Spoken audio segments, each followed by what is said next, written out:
Hey everyone, excited to be back for this week's edition of Frequently Asked Questions for Commercial Real Estate. In today's video, what I want to do is talk about how to value mobile home parks, because the way that you value mobile home parks is slightly different than how you would value other types of commercial real estate. So in today's video, we're going to explain the method of doing so, and then explain why there's certain nuances that are slightly different from the way you would value typical commercial property. Now, before we dive into this video, I'd greatly appreciate it if you can like and subscribe to the channel. It really does help with the YouTube algorithm and ensures more and more people can hear this message and learn about the many facets of commercial real estate. So now you've done that, go ahead and like and subscribe below. Let's go ahead and dive into this episode. All right, so in today's video, we're going to explain how to value mobile home parks. And as I mentioned previously, it is slightly different than how you would value uh, typically most commercial property. Now, when you're valuing most commercial property, what you would do is you would take the income generated from the property, subtract out the operating expenses to give you a net operating income, and then you would capitalize the net operating income. So you would take whatever that value is and divide it by some form of cap rate to get the total value of the asset. Now, with mobile home parks, you do have a similar mechanics as far as, rent minus expenses divided by the cap rate ultimately gives you a value, but you have to do it slightly differently, because mobile homes in particular are considered personal property. So you cannot capitalize the income generated from the mobile home when it comes to equating the value of that property. So we're going to walk through the mechanics of it so you can kind of see what I'm talking about. So when you're talking about capitalization of value with mobile home parks, you look at the lot rent. So that is the rent that you pay to have your mobile home park on that pad, essentially. So let's assume that in this case, in this scenario, you have a mobile home park of 20 lots that have 10 park-owned homes on it. The remainder are owned by the tenants. And each tenant pays $300 per month as far as lot rent is concerned. So the way that we're going to value this is as follows. So you take your lot rent, your total lot rent for the month. So you take the 20 lots times the $300 essentially per month. That's $6,000 per month. Capitalize that or multiply that by 12 months to give you the total yearly rent that you're generating, which is $72,000 per year.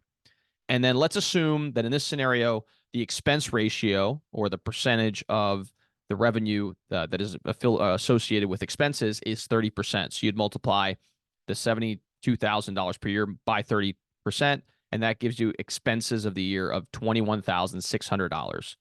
So 72,000, which is your total rents for the year, minus your expenses, which is $21,600, will give you $50,400 per year in net operating income. Now, to determine the value of that land, which is what we're capitalizing right now, you would have to assign a particular cap rate to it. And let's assume that based on the current environment, you do some research and you determine a 10 cap is an appropriate capitalization rate for this particular asset. So you take your net operating income of $50,400 for the year, divide that by 10% or 0.1, and you would get a total land value of $504,000. So that is the first part of the valuation process.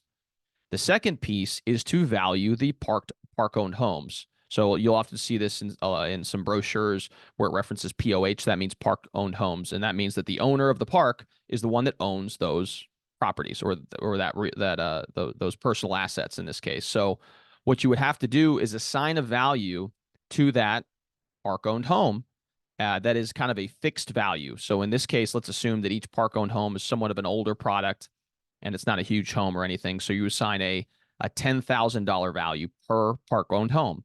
So if there's 10 of them that are owned by the park, you multiply 10 by $10,000 and you get $100,000 worth of park-owned homes, or in this case would be personal property. And again, personal property does depreciate over time. So the longer that you own that asset, those park-owned homes are going to continue to depreciate over time, so that in maybe 3 years from now, if you were to decide to sell, those park-owned homes may only be worth at this point $8,000 instead of $10,000. So it's something to keep in mind. But again, for this particular scenario, $100,000 is assigned to the park-owned home value. Therefore, you take your total land value of $504,000 plus the $100,000, which is whatever is attributable to the park-owned homes, put those together, and you get $604,000 as the approximate value of that mobile home park. So that's just the method of being able to do so. If you were to assign a capitalization rate to that park-owned home, obviously that value would be much higher But again, the way that the way that mobile home parks are valued are not that way. So this hopefully will help you with your underwriting process so that you can properly assess the value of these assets, so you don't overpay for something based on what your preconceived notion of how to capitalize investment property and other commercial property types would be. So hopefully you gain some value from this video. I would obviously greatly appreciate if you could like and subscribe to this channel. It really does make an impact on our ability to reach a broader audience. If you yourself are looking for these product types in the Louisville metro and surrounding areas, I'm actually actively working on a deal right now. It's a mobile home park with park-owned homes. So feel free to reach out to me. My number is 502-536-7315, or you can reach me via email at Raphael@CrosanteGroup.com. Thanks again so much for tuning in, and we'll see you all next time.